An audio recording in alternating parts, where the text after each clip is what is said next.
budaya terwujud, alhamdulillah.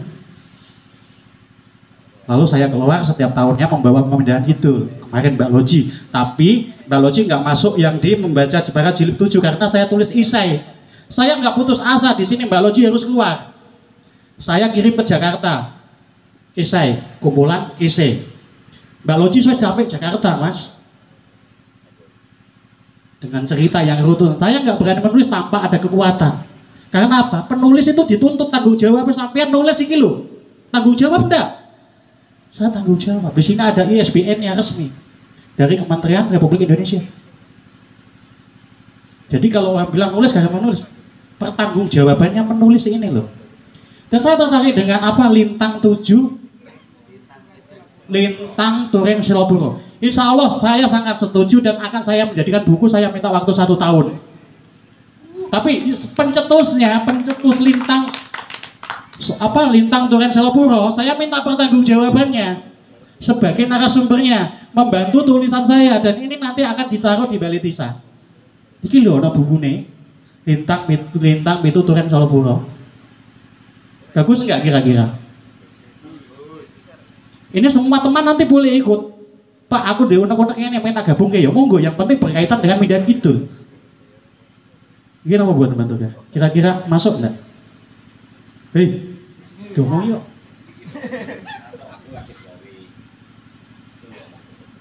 Makin nggak bisa tak omong gini, matur nuwun berarti sampean menulis dan memahami apa yang saya omongin. Bayar itu berarti larang, gitu ya.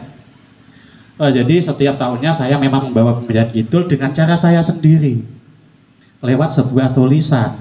Tulisan ini dijawab oleh seluruh orang Indonesia, sampai ke Tegal, Temanggung, ya kan?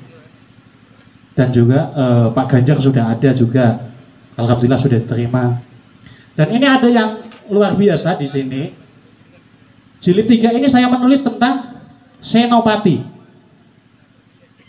Sampai saat ini orang tahunya hanya Senopati, dan Senopati. Saya tanya, Senopati siapa? Ada yang bisa jawab? Sampai kapan? Terus nanti anak-anak kita, cucu-cucu kita, oh ini gue bahas Senopati. Tiba-tiba dia bicara di Semarang. Ki ngendi Mindahan Kidul. Wih, Mindahan Kidul yo. Apa yo ana Senopati nih? Berarti Mindahan Kidul ana kerajaannya. Nah, ketika ini tidak selesai cerita atau literaturnya tidak selesai, sejarahnya tidak selesai, berarti kita itu bohong, Pak. Selama ini kita sudah membohongi anak-anak kita. Bener enggak? Tapi ini jenengan konkret, jenenge Bang Tigor Siregar teko Pekanbaru nang Jepara dengan dakwahnya sebagai budayawan. Jelas. Ketika Mindahan Kidul misalkan, Wahabut kang ngundang itu mau jare Bang Tigor harus mengundang Bet Lutfi. Ketika Mindahan Kidul tidak mampu mengundang Bet Lutfi, ada pemerintahan pusat yang siap membantu untuk mengangkat jika memang benar. Daripada kayak begini terus. Ketika dibicara Senopati itu kalau yang dari Mataram ada Setowijoyo, itu kerajaan Islam pertama kali, yaitu Demak, Suntowijoyo, pemberian dari Adiwijaya karena mampu membunuh Arya Pinangsan, dikasihlah hadiah tanah Mataram dan berdirilah kerajaan Islam pertama di Jawa Tengah. Di situ. Berarti kalau memang itu benar, berarti Mindahan Kidul ada makamnya raja. Kalau itu benar mampu, luar biasa loh Mindahan Kidul. Orang akan datang dari seluruh manapun akan datang. Yakin saya.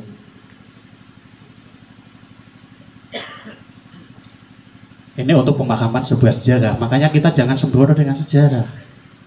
Ngomong monom ini, kayak ondi wen babuin Malang, bisa bla bla bla dan sebagainya. Ketika diminta pertanggungjawaban, sampean pelo, bohong mas jenengan, malu apa enggak? Akhirnya Pak Petinggi, anak buahmu cerita Mindahan Kidul di Babuyut Malang dan sebagainya, bla bla piye. Guyu. Tapi saya yakin setiap orang punya versi yang berbeda dan itu tidak salah.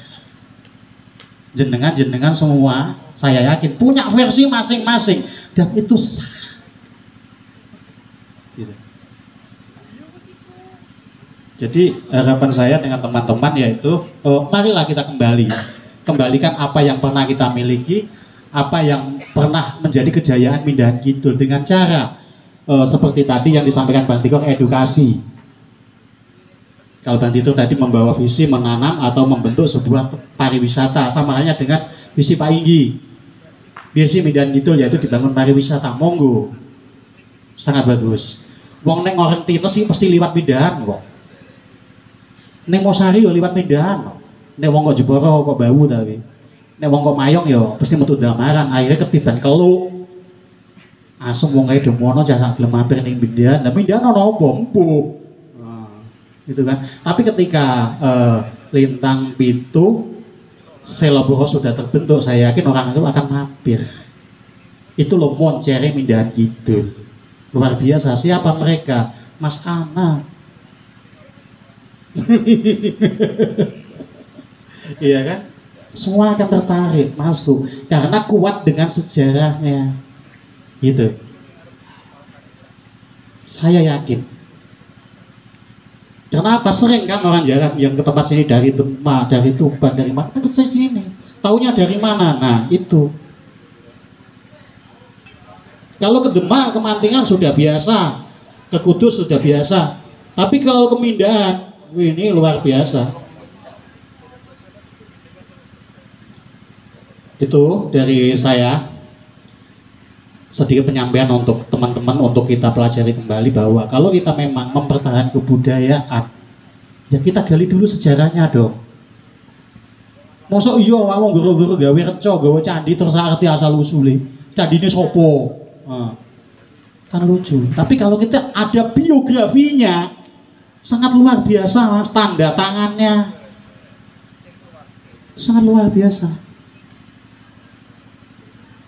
Gitu.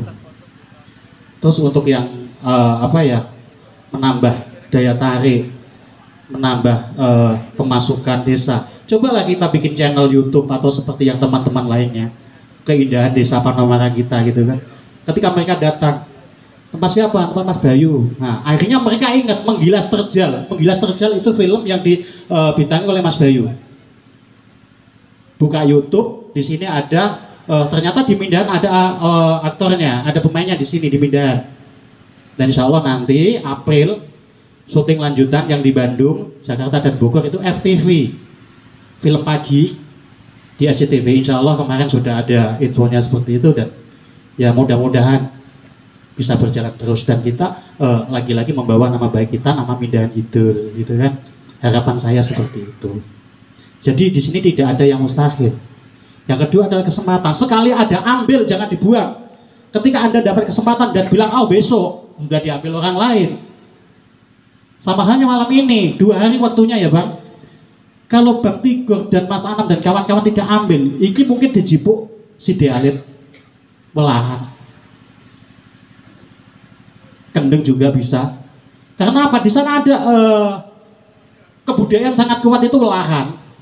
Welahan niku nek kawinan biasane nggawa kebu terus sapi. Ora ana wong numpak mobil Mas, mlaku, pengantene mlaku nggawa kebu.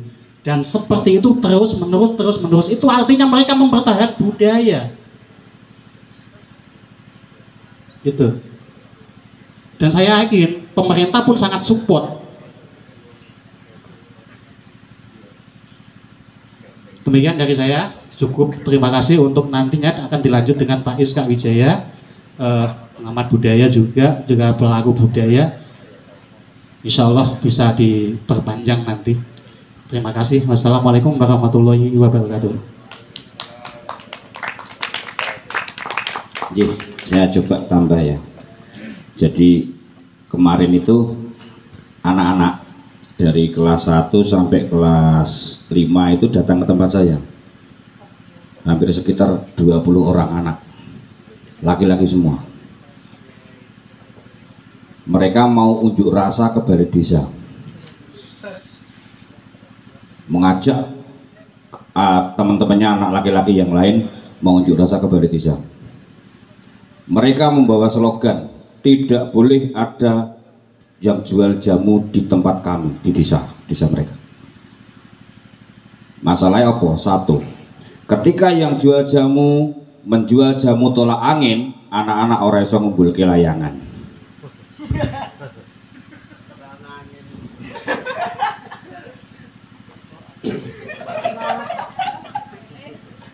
Bismillahirrahmanirrahim. Assalamualaikum warahmatullahi wabarakatuh. Alhamdulillahirabbil alamin wa bihi nasta'in wa ala amri dunya wa din wassalatu wassalamu ala asyrofil anbiya'i wal mursalin sayyidina Muhammad wa ala alihi wa sahbihi ajmain. Bapak-bapak, rekan-rekan semua yang terhormat, Pak Inggi dan para sepuh bini sepuh, rekan-rekan Karang Taruna yang berbahagia, Mas Tikor, Mas Bayu Andara, Mas Anak. Terima kasih atas waktu kepada saya. Yang pertama kali saya ingin menyampaikan bahwa saya itu sangat bahagia, amat sangat bahagia bertemu lagi dengan Mas Harul. Sudah dalam posisi sebagai petinggi, saya masih perendah ya. Jadi jenengan sudah petinggi dan itu saya bersyukur sekali. Nah, tema yang diberikan kepada saya itu memang saya minta kepada dari kemarin itu temanya itu memang yang disampaikan sama Bang Tigor itu memang agak bukan agak tapi sangat serius karena temanya adalah membangkitkan spirit budaya lokal untuk membangun kemandirian masyarakat dan ekonomi kerakyatan.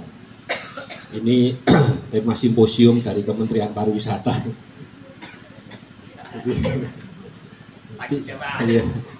ada 3 kata kunci. Yang pertama adalah budaya lokal, yang kedua adalah kemandirian masyarakat dan ekonomi kerakyatan.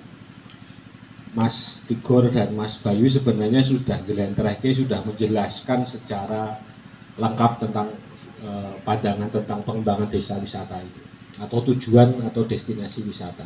Saya mau berbicara secara teknis saja Pak Indi. Mohon izin. Secara teknis begini. Pengembangan sebuah wilayah yang berkaitan dengan destinasi wisata itu memang memerlukan sebuah pandangan atau konsep yang harus jelas itu.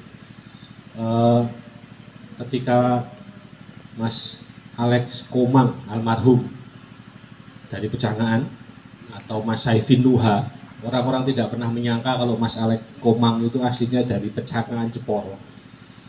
Pak Teguh Karya itu menyebut Mas Alex Komang itu adalah nama artis gitu, jadinya kita taunya Alex Komang itu ya dari Bali gitu, padahal dari Pecangaan. Ketika beliau mengajak saya ke sini, saya merasa ini menjadi tempat hijrah saya, baik.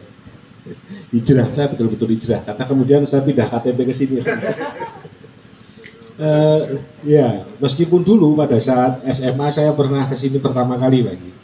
Saya sebagai ketua Balan Pramuka itu mengajak teman-teman SMA negeri dari Salatiga untuk kemah di Benteng Portugis, habis itu menyeberang ke Pulau Mandalika itu tahun 86-87. Ketika desa atau destinasi wisata yang harus kita bangun, maka yang pertama yang harus kita lakukan adalah kita harus menemukan yang disebut dengan potensi absolut. Potensi absolut itu adalah sesuatu yang itu hanya dimiliki oleh sebuah wilayah, dalam hal ini Mindahan Kidul. Dan kita sudah menemukan, saya kira tadi sudah disampaikan oleh Mas Anam, disampaikan Bang Tigor, Mas Bayu.